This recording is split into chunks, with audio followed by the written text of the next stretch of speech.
A reader lives 1,000 lives before he dies. The one who never reads lives only one. Namaskar to one and all present here. I am Davik. And I'm Prisha.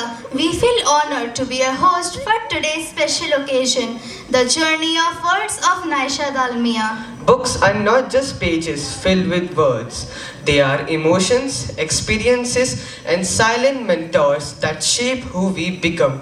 In a world full of noise, reading gives us the rare gift of reflection, imagination, and understanding ourselves better. Absolutely. Reading helps us explore not just the world around us, but also the world within us. It nurtures empathy, builds creativity, and gives voice to feelings we sometimes struggle to express. And today, we are here to celebrate exactly that power of words and expression. Before we begin this beautiful literary journey, let us seek the blessings of the Almighty. The lighting of the ceremonial lamp symbolizes the removal of darkness and spreading of light. May I now request our esteemed guest, management, CEO sir, and principal ma'am to kindly come forward for lighting ceremony.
Inspiring author Naysa Dalmia. We also extend our heartfelt welcome to esteemed management, CEO sir, principal ma'am, HM ma'am, and all teachers and students. Your presence today truly adds grace and meaning to this special occasion. We would request our Honorable CEO sir to kindly felicitate our young author with a token of love.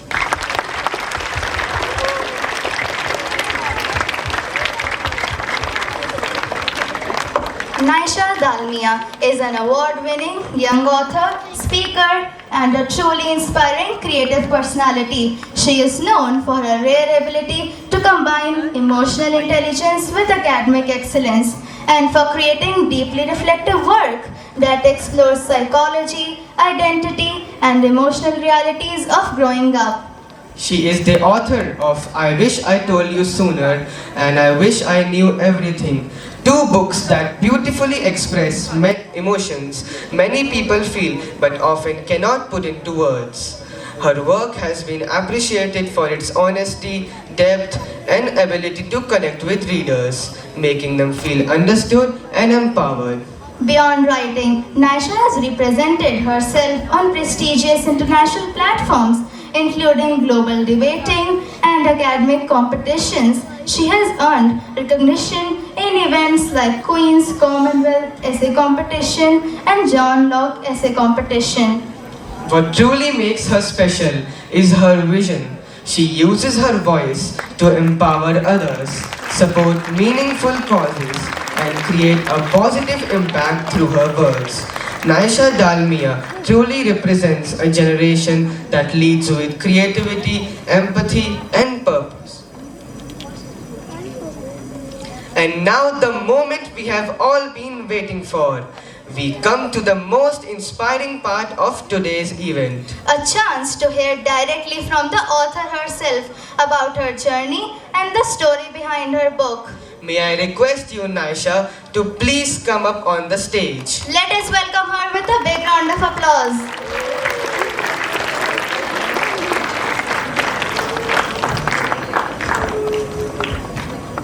The stage is all yours, Naysa.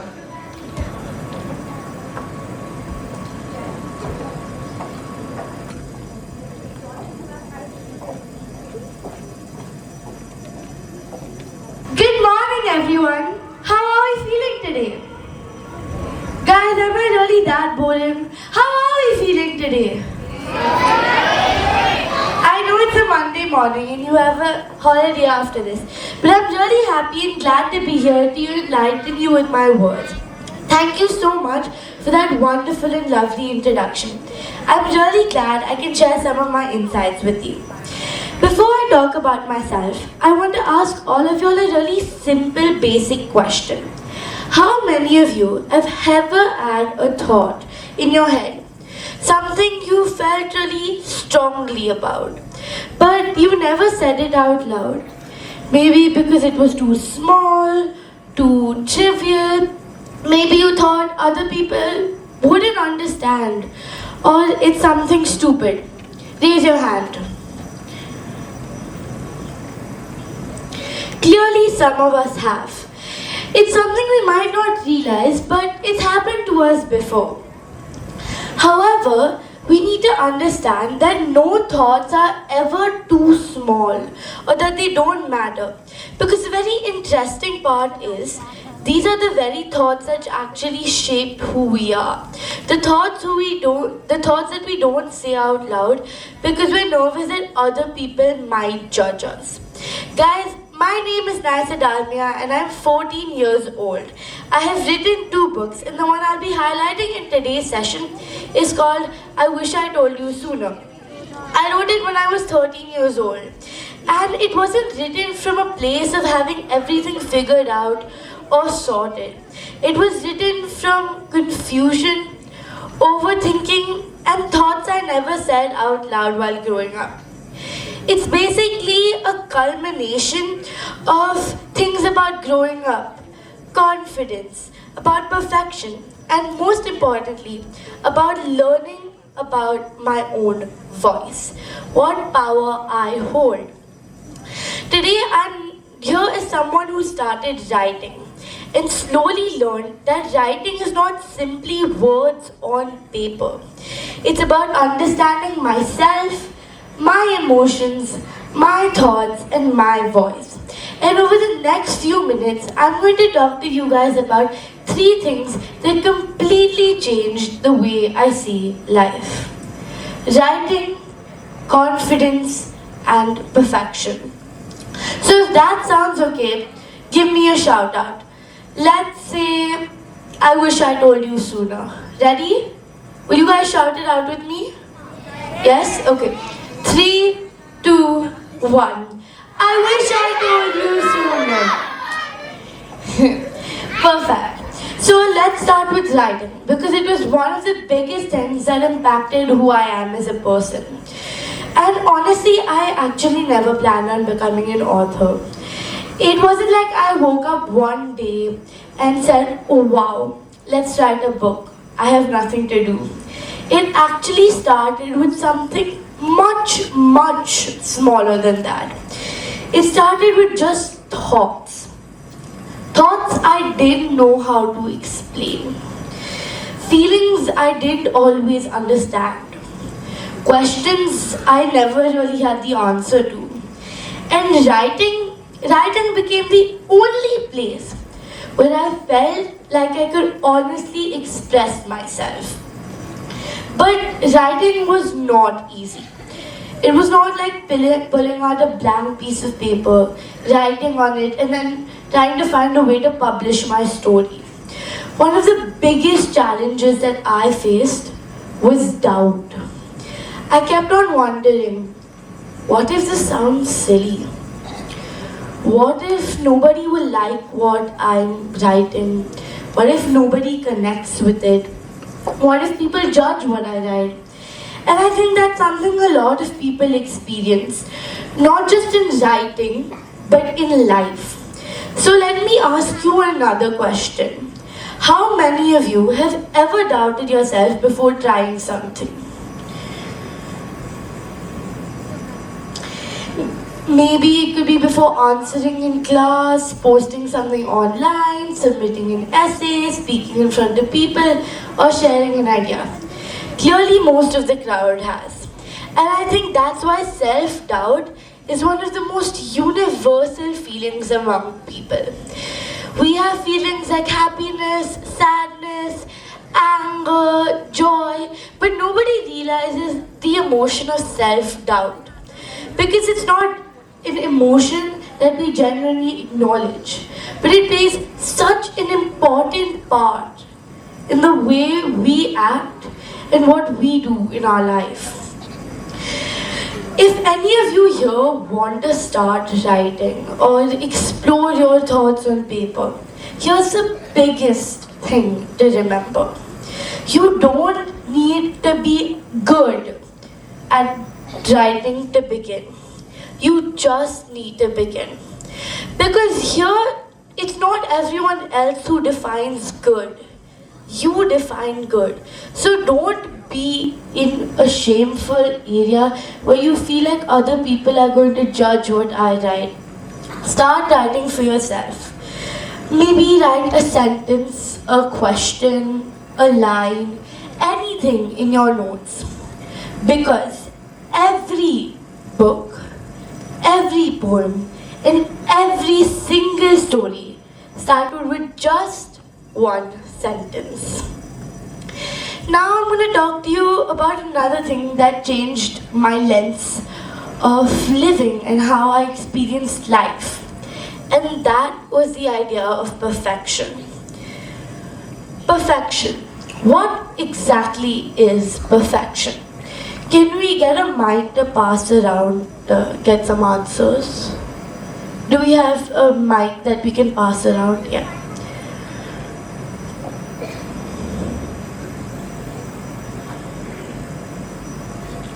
Raise your hands and tell me what you guys think perfection is.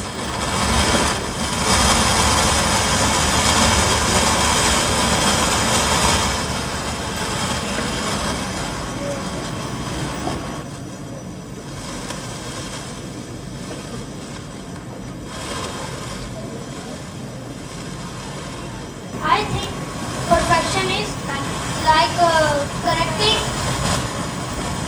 I think perfection is like correcting yourself if you are doing something.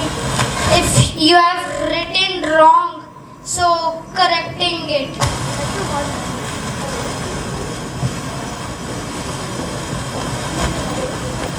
I think perfection is when we are good at something and we have perfected it. Well, that's a wonderful lens to look at things from around. Can we get a few more answers?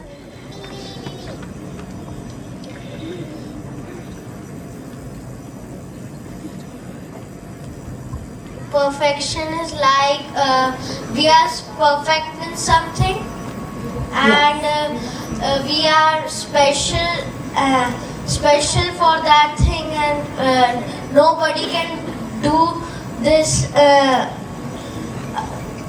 Nobody can do this better than us. Well, that's such a wonderful, honest opinion.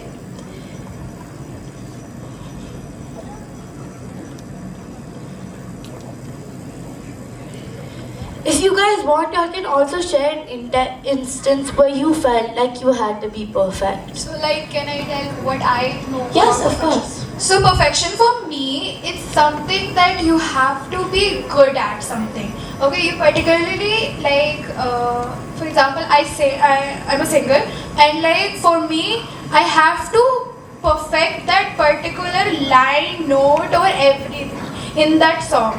So for perfection, for me, it's just something that I have to be good at. You can't be like, okay, yeah, this is okay. For me, it's you have to be good at, then only it's known as perfection. Yes, that's such a true opinion. I love it. Who else? Perfection is just accuracy for me. If you're good at something, you have good accuracy. I would say that if you would practice more, you would be perfect. That's such a wonderful idea, such a universal feeling. Could we pass the mic on? Yeah. Perfection for me is like if I'm good at maths, so I'm doing every question right and I cannot be wrong and I have self-confidence. Yes, that's such a true thing. A lot of the times we feel perfection is pressure, but if we take it as self-confidence, it can really change the way we do that one skill we're really good at.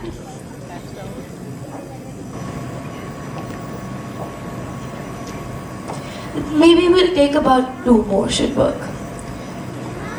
Maybe around here, yeah. I think. Yes. I'd say that many a times you actually can't be perfect, because who defines perfect here, right? Is perfect just getting everything right? Is perfect being the way I want to be? Who defines perfect here? And I think that's absolutely right, that perfection is an illusion, because we create this self-doubt and the idea of being perfect when we don't realize that what exactly is perfection.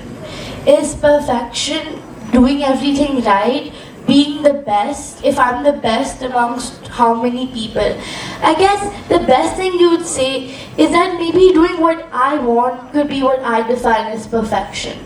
Because if it's something that I really want, then it can be perfect. If it's something other people want and I'm being perfect for them, it's not really perfection. But that was a really great opinion, Miss.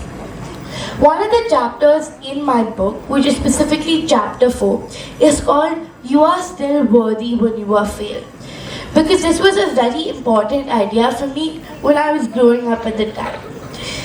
And I think some people really need to hear it more often. Because these are small ideas and everyone really says that you don't need to be perfect or you're still worthy when you're failed. But it's most common ideas that we forget over a period of time. Because somewhere along the way when we're growing up or doing things, many of us start believing that our value is measured by stuff like our grades or how many achievements we have or validation or success, right? But I'd say that failure does not reduce your worth. It only proves that you tried. And everyone says that it's okay to fail. It shows that you tried. But we often just, when we feel like we have to do it perfectly, we put that aside. And I've learned growing up that it's okay if you fail. Because it just shows that maybe next time you can do something better. The most important part was you tried. I'd say it's more important to try and fail than not try and not do anything, because that feels very important, and that is what matters, trying. Let me have the privilege to read one of these small letters from my book, which I addressed to my younger self. Would we be able to get a copy of the book? I wish I told you sooner. Give me just get a copy.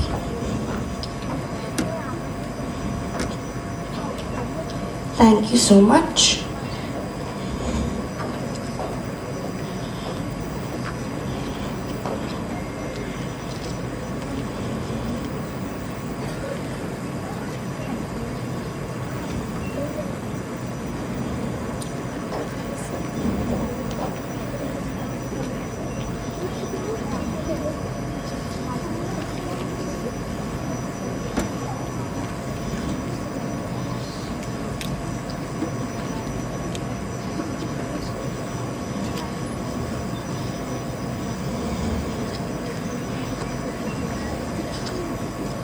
Okay, so here's the chapter. So I actually wrote it in the format the letters to my younger self.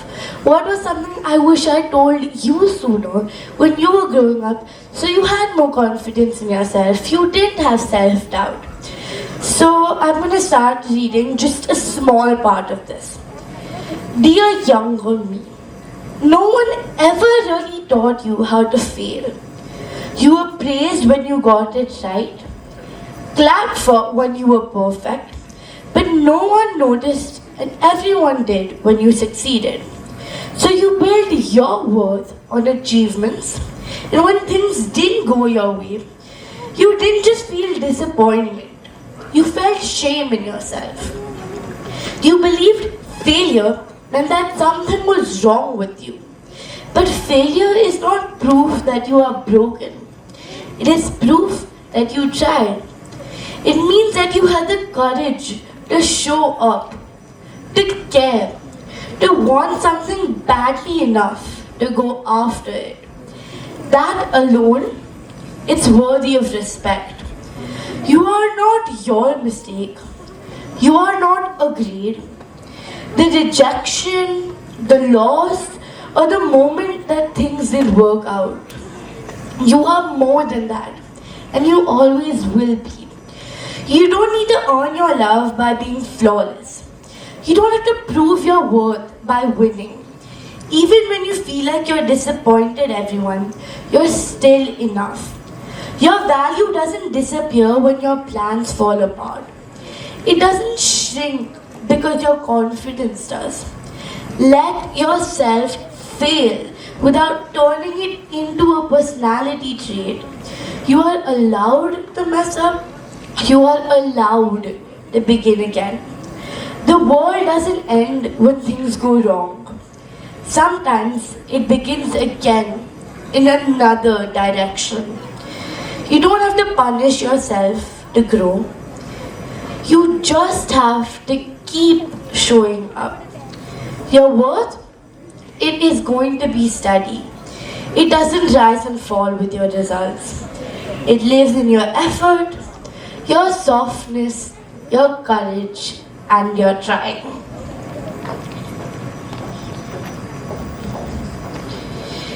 And here's a kick that I learned from writing this. I realized that the world doesn't actually need perfect people.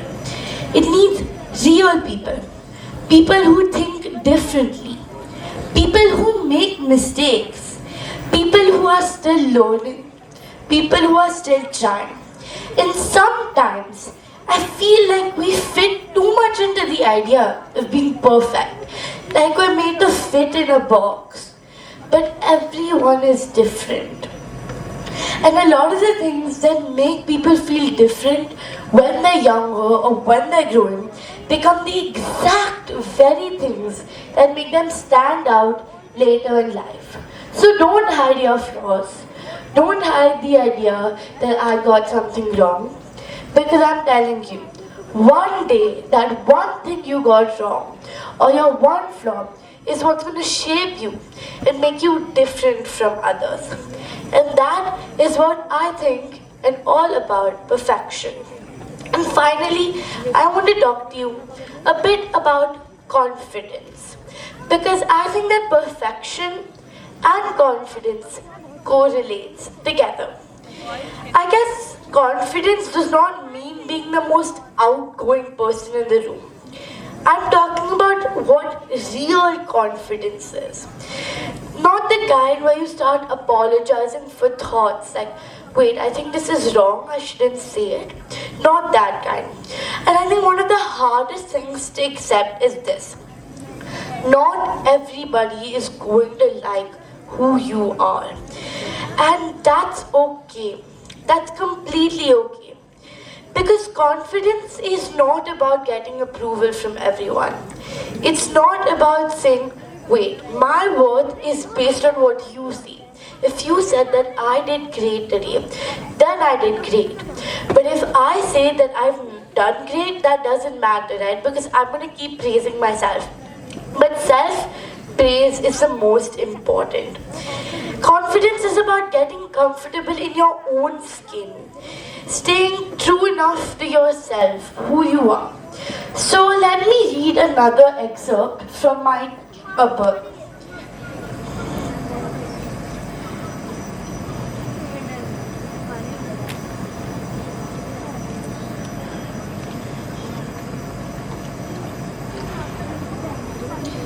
It's called You Don't Need to Be Liked. And I know these ideas sound really normal, they sound strange, but I've just expressed it in the way that sometimes when you're feeling down, it's something you could read, something you could know.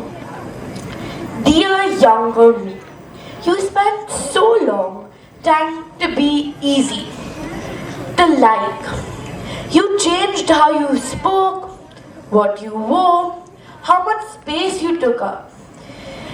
All in the name of being chosen, being accepted by the world. You apologized for things that weren't wrong. You smiled through things that hurt. And the worst part, you thought it was working.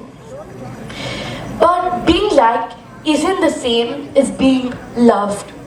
And being liked for a version of you that isn't real. You weren't here to be digestible. You weren't made to be manageable.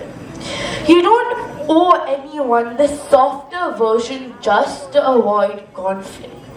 Not everyone will like you, and that's not failure.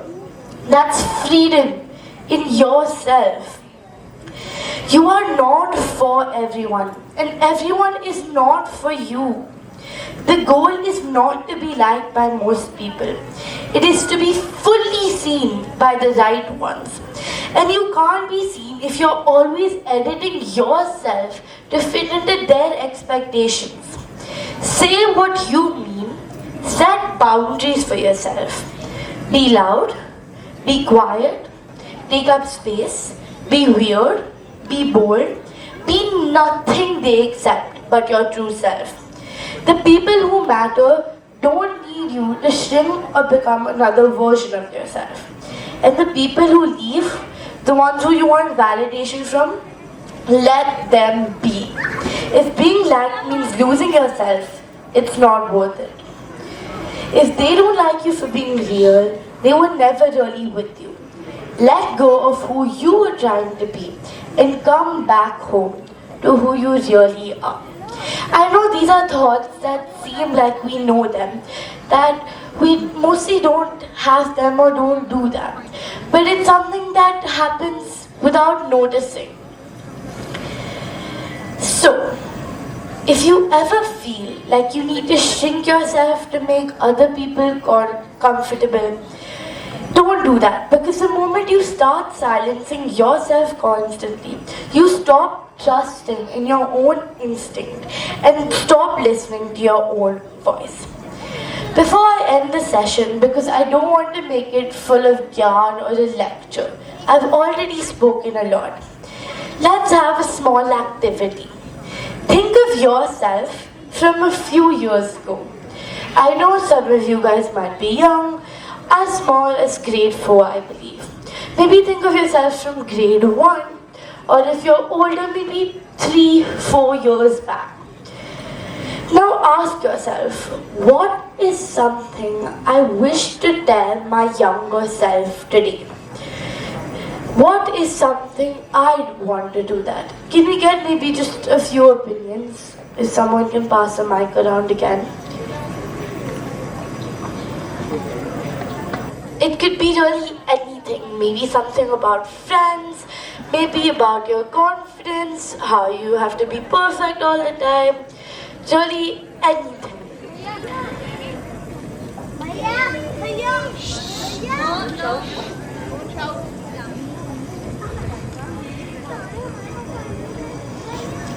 So I wanted to tell my younger self that when you are growing, you should make good friends. The friends that are always with you and support you in your harsh times. Like not making the friends who use you. So that was the thing that I would like tell my younger self. That's such a wonderful idea, and I think it's something people often overlook, just to be in the spotlight or just to be popular.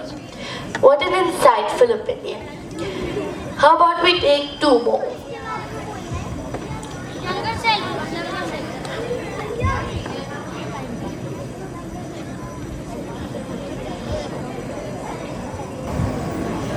So Namaskar. I wish I could tell myself that it is okay to be outspoken and it is okay to express your opinions freely.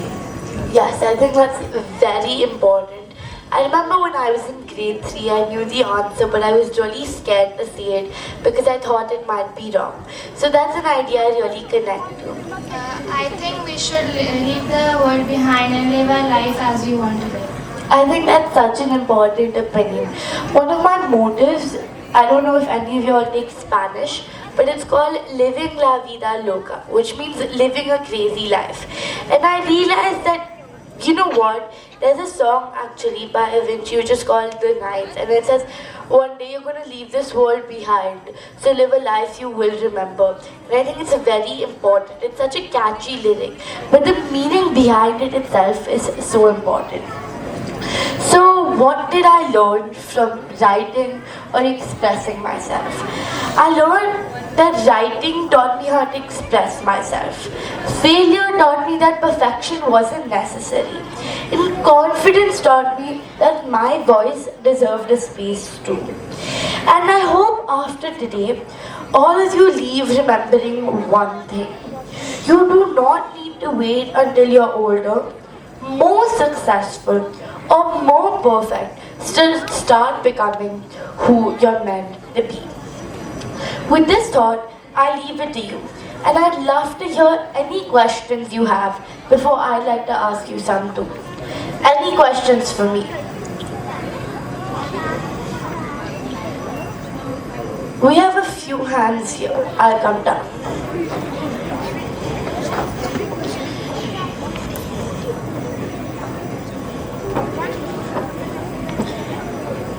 Yes. What inspired you to start writing? Well, that's actually a wonderful question. What inspired me to start writing was a small culmination of thoughts I never knew how to express. I started writing at a very young age, but I stopped because of studies. And I realized that there was something missing in my life. And I know this sounds like a performance-like idea, but writing helped me realize things that I couldn't express out loud. You know, they say writing is the same as speaking, talk about it. I love debating and talking. But writing allowed me to be honest with myself on a piece of paper that nobody saw. For me, writing wasn't just those words or pages. It was more like having a way to express myself that truly meant the world. And I think that's a great question, so I'd like to give you something really smart. We'll take a picture. Yes. Oh, wonderful.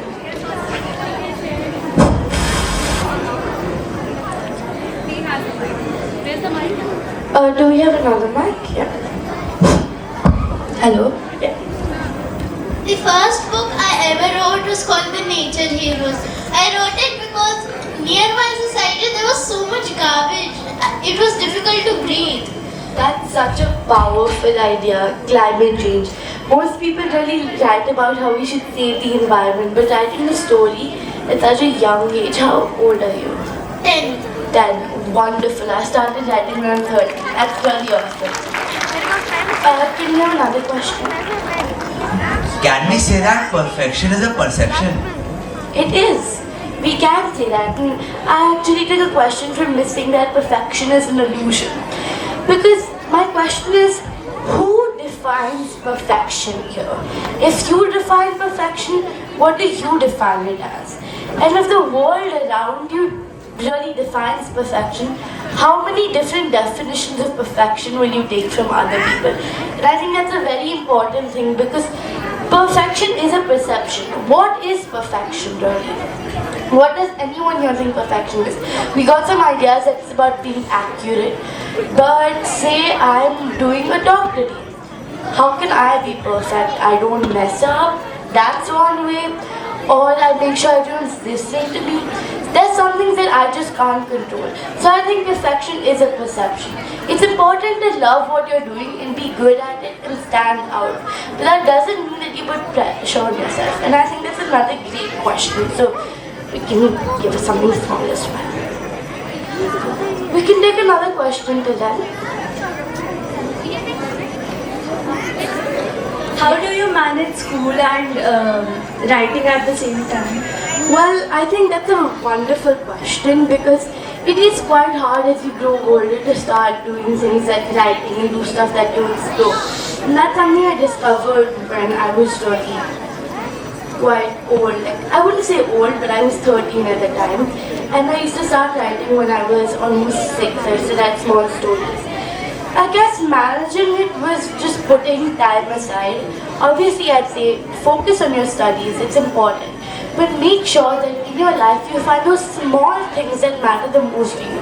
And even if it's just 5 minutes, 2 minutes, 10 minutes, do what you like in that moment. Because it'll really help you explore. And for me, it was just about trying to find a school passion balance. Maybe 20 minutes to do that and then the rest of my work. I wouldn't say don't work, but try finding what you like to do. It might not be writing, it might be anything.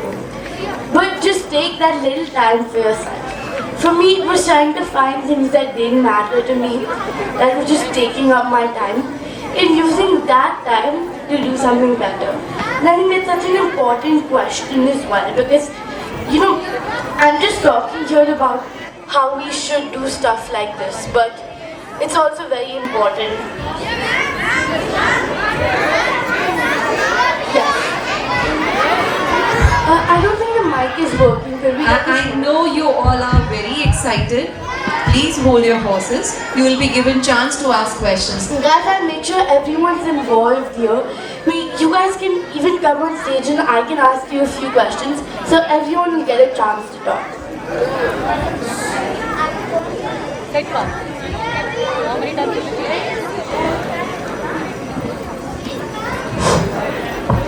Are your books based on your real life experience and emotions? Yes, my books are based entirely on that. Because while I was growing up, I was a really quiet child, which means I didn't express myself. And there were a lot of thoughts I had. So I wrote this book with different chapters that mattered to me.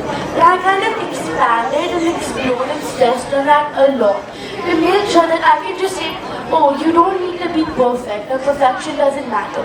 I try to express it in a more exaggerated way so that it would really target many people and different ideas. That we get a small token.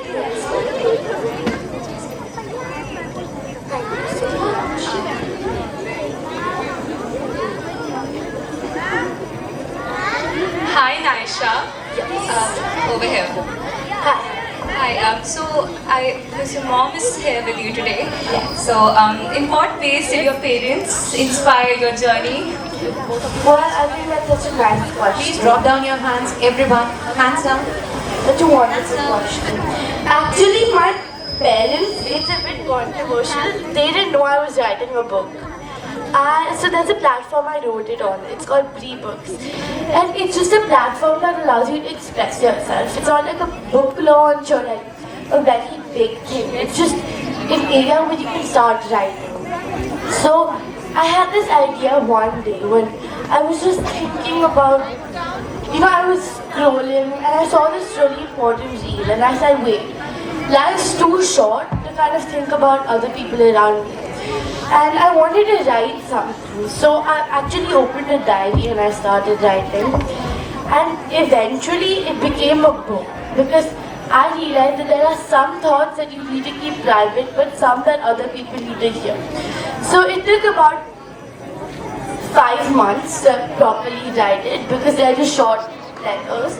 And I wrote it from a place of care. It was during summer break, so I had a little more time. And I published it and I told my parents, I wrote a book, it's done. and really both of them didn't know. But I think parents really influence us in the way we think, because we're like, one of my friends say that we're like a blank sheet of paper, right? And our parents are those who help us and support us to mold us, right? Because if you can say that your parent really helps you and draws on you, but again, it's you who's probably making the drawing. Or the drawing made on your blank sheet of paper is really important, and I feel that's a very important question. Can you please give her a token as well? Thank you so much. Hey Naysa, you come over to this side. So, just give me a moment.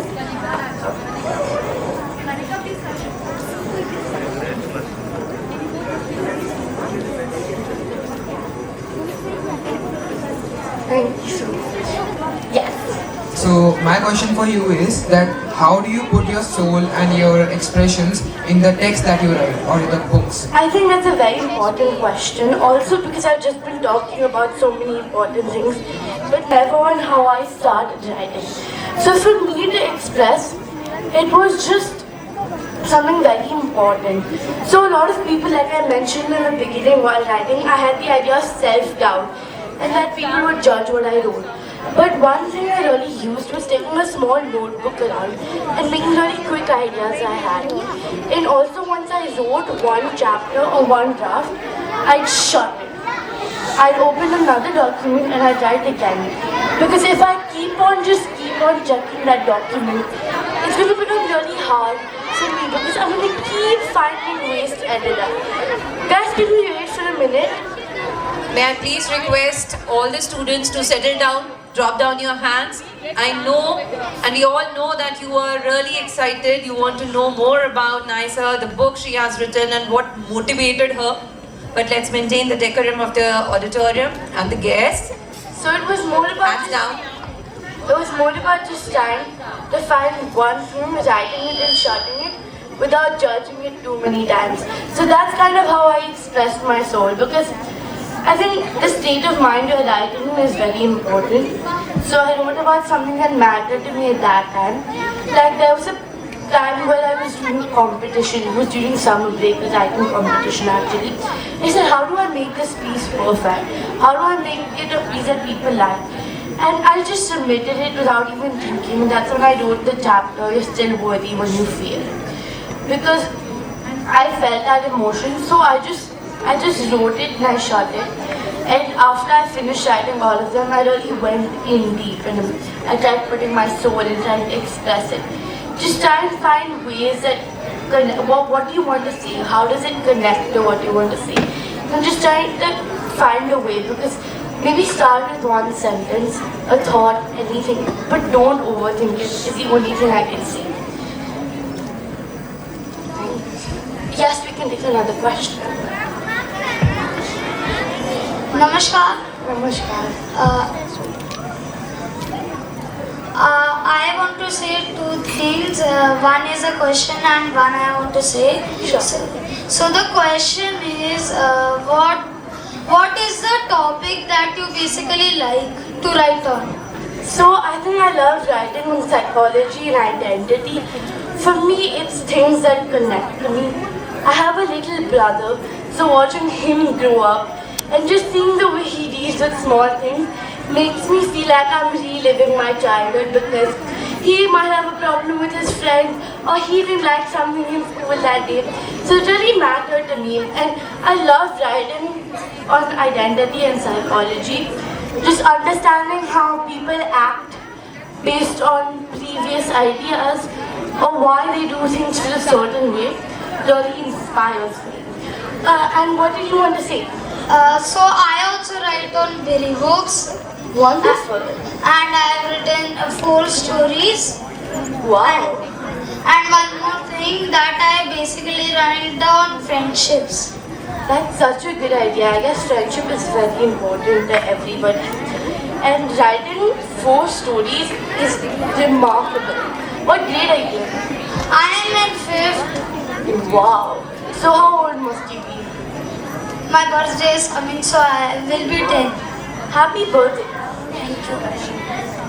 Thank you so much for coming here.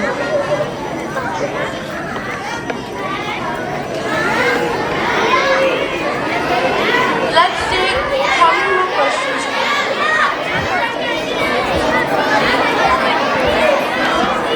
Let's do maybe say 5 more questions and then I'll have a few of you guys on stage. Children, thank you so much. Please settle down. She'll call you. Namaskar. Namaskar. So I have a question that like you have wrote 2 books on rebooks. So is there any particular event that inspired you to write these books? So I guess it wasn't really an event. It was a reel that inspired me to write my first book. And I just saw it and I felt there's some way I need to talk about this, maybe to myself or anybody. There was again another competition that inspired me. It was a writing competition from the New York Times. We have to write an open letter, which is just a letter that everyone will see. I wrote it to my younger self and my mentor said that doesn't work. And because of that I started writing. What a wonderful question. I have one, but we'll take maybe like 4 more. Can we get a mic here after that? Can we get a mic for us?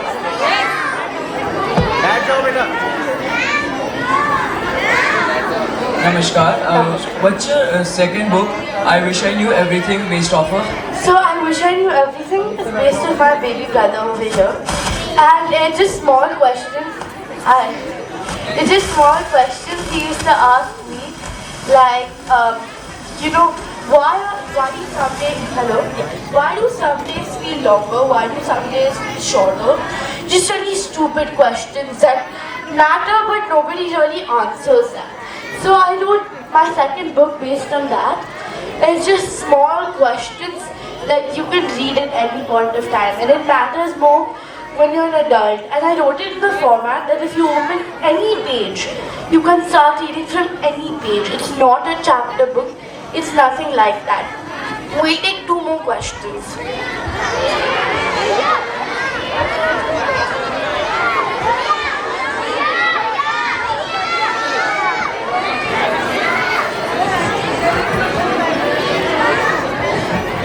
Yeah, can we go to that, Doris?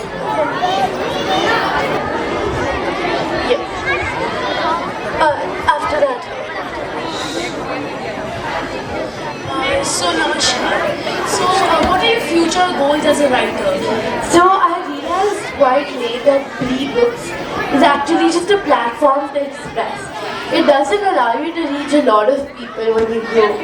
So I thought that I have some ideas that are really important for a lot of people to hear. So my future goals, and I've actually started, is to work with a publishing house where I can genuinely share my books with a lot of people, and that's in the process while I write my 3rd book. So I'm going to write something. You're such an inspiring writer. Thank you so much. You are such a young person. You're just 1 year older than me, and still you're so inspiring. So congratulations. Thank you so much, and I really believe that you can do something too. It doesn't have to be writing or anything. Just put your mind to it. You seem like someone really insightful. Thank you. Just. What did you see that you get the idea for a book? Sorry, could you repeat that? What did you see that you get the idea for a book?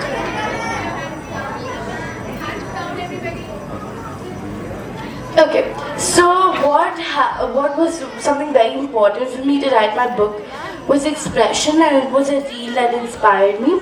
I think also talking on the lines of expression, there's a song, if we could play it. I think we have the track, but it's a song that really connected to me. I heard it while I was writing my book, and it really suits today's occasion as well. I'll get you something, but could we play the song, please, miss?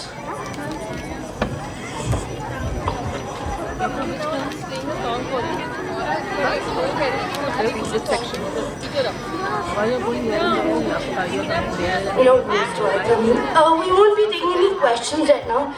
Miss, could we play that song? We can just clap along to it. It's a song. Have any of you guys heard the song? And thank you everyone for a beautiful and inspiring event.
you invited me.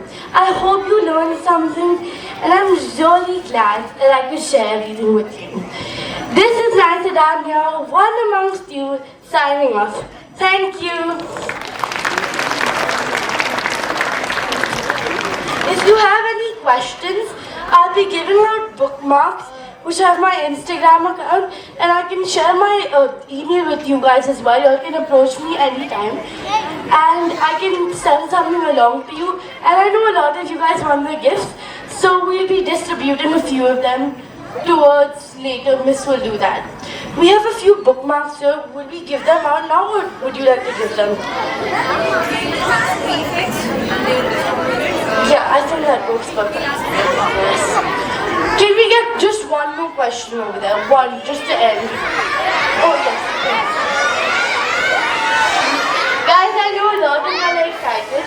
So, actually, I'll share my email with Miss, and you guys can email me any questions. I'll answer as quick as I can.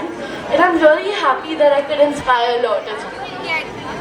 What was the motive to write the title of your book? Well, that's actually a great idea. For I wish I told you sooner, the motive was I wish I told my younger self sooner. Like, I wish you knew this when you were growing up. And the series is actually called I Wish I, which is some things I wish I did or I wish I knew.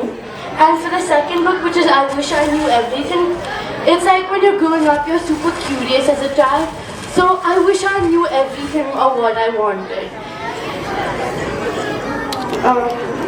I think that should be it. I hope I've added some value to what you guys know. Can we take one last question? Okay, just pass the mic. Oh wow, there are a lot of people here. Who helped you? Who helped you or supported you while you were writing the book, or you just did it yourself? It was mainly just me who did the writing, but I'd like to give a big thanks to my parents. They're here today. They really supported me. They really helped me. So thank you so much, Mama and Papa. Can we have huge round of applause for Naysa, and small vote of thanks from...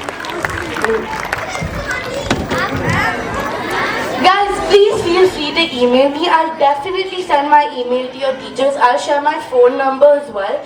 And on the bookmarks I'm giving you guys, my Instagram is there. If your parents have that, please contact me if you feel free to.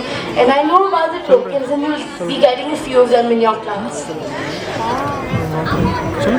Thank you everyone for your thoughtful and engaging questions. And thank you Naysa for answering them so wonderfully and inspiring us all. Books inspire minds and thoughtful gestures touch hearts. Today the author has not only shared her words, but also her warmth by bringing gifts for many students, making this occasion even more special and memorable. We extend our heartfelt best wishes to you, Naysa, for your book, I Wish I Told You Sooner. May it touch more hearts, inspire countless readers, and continue to spread positivity and understanding. We are truly grateful to have you with us today. Thank you so much for having me here. And for that wonderful hosting, I'd love to give you guys something.